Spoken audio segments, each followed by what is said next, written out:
I feel like I say this every year, but it feels more true this time than ever before when I say that 2023 is absolutely stacked with huge games you won't want to miss. To give each of them the spotlight they deserve, I'm breaking this video into 2 parts, 10 in this one and 10 in the next. So with that said, buckle up, prepare your wallets, and let's dive into them.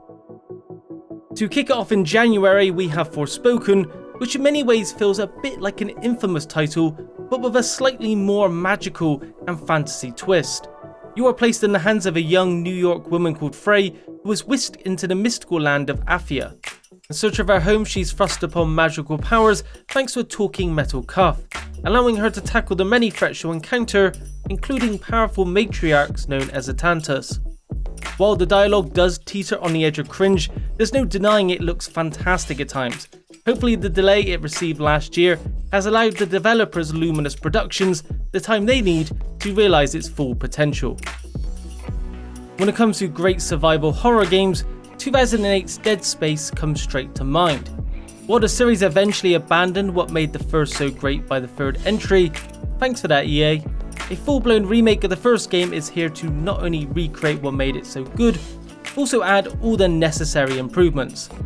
Set on a starship called the USG Ishimura, an engineer called Isaac Clarke is sent on a repair mission after the crew's communication goes dark, and upon his arrival, he discovers the truth of the nightmares that await him.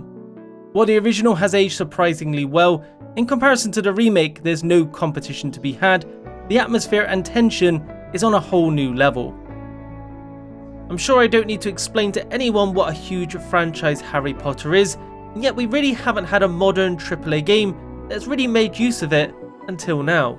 Hogwarts Legacy is an open world RPG being created by Avalanche Software and isn't retelling any of the stories from the books or movies, meaning they have complete creative freedom. The story is set in the 1800s, with the character you play as holding the key to an ancient secret that threatens to tear the Wizarding world apart. You choose exactly how you want your character to look, what choices you will make, and ultimately, what adventure you will have. Judging by the recent gameplay showcase, it looks like it's shaping up fantastically. I've always had a soft spot for modern JRPGs that harken back to the SNES days of the genre, with 2018's Octopath Traveler nailing the pixel art aesthetic. The upcoming sequel further refines the already great art style with more detailed environments, greater variation of camera angles, sprites and animations. Just as with the first, the focus is on 8 characters, each with their own unique story, and this time around each of the protagonists will interact with each other more, deepening their relationships with one another. There is also the addition of a day and night cycle that will impact discovery and exploration of locations, as well as a new latent power mechanic that will add an extra layer to the combat. If you're a JRPG fan, this one should definitely be on your radar. Resident Evil 4 is a classic and arguably the most well regarded in the series, so it's not surprising that fans have been clambering for a modern remake, especially after the hugely successful remake of Resident Evil 2. Thankfully, Capcom were more than happy to please fans when they announced a remake will be coming early next year, promising to preserve the essence of the original while introducing modernised gameplay, as well as a reimagined storyline and of course drool-dropping graphics that perfectly captures the eerie, isolated feeling like never before. With the strong foundations of the original, I have no doubt this will be one of the best releases next year that will have us all on the edge of our seats. Speaking of horror games, we have Dead Island 2, a game I certainly never expected to see the light of day, and yet its re-reveal earlier this year didn't just look good, but completely reaffirmed my faith in the project. Taking place in a zombie-filled version of LA, or Hell A as the developers like to refer to it, is an over-the-top, vibrant, and dark humour-based adventure that, dare I say it, looks better than Dying Light 2. Time will tell after so many development issues whether it will turn out to be good, or find its way into the bargain bin soon after launch, but I'm certainly intrigued at the very least, and you should be too. Zelda Breath of the Wild was so successful when it launched in 2017, a ton of games have copied and tried to capture its gameplay style in the years following.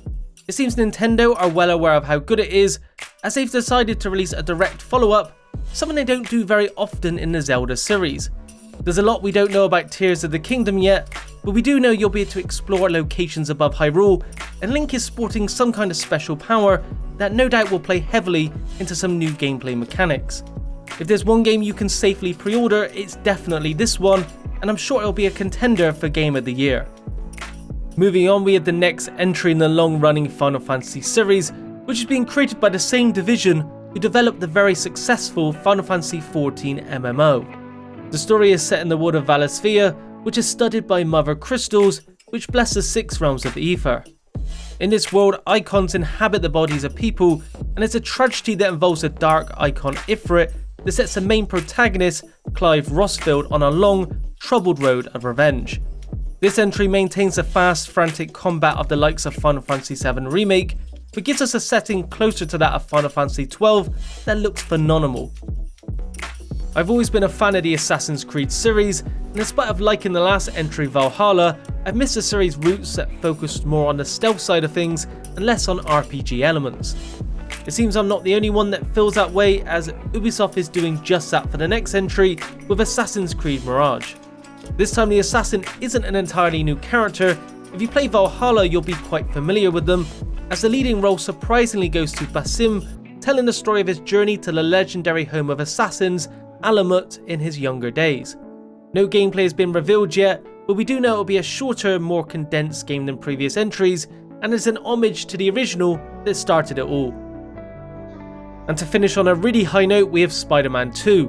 Insomniac have always been great developers, but they've really been at their peak in the last few years, producing easily the most graphically impressive games to date. When they were handed the reins for the Spider-Man IP, they certainly didn't disappoint, capturing the iconic character and his abilities perfectly. With Spider-Man 2 coming exclusively to the PS5 next year, there is a lot to be excited for, with both Peter Parker and Miles Morales playable, the introduction of the terrifying symbiote Venom, as well as Kraven the Hunter heavily hinted at. Insomniac haven't shown us gameplay yet, but the reveal trailer has given us plenty to look forward to. That concludes part 1. Be sure to check out part 2 when it drops for 10 more incredible games making their way in 2023, and be sure to like, subscribe and click the bell icon for a notification each time I upload new content.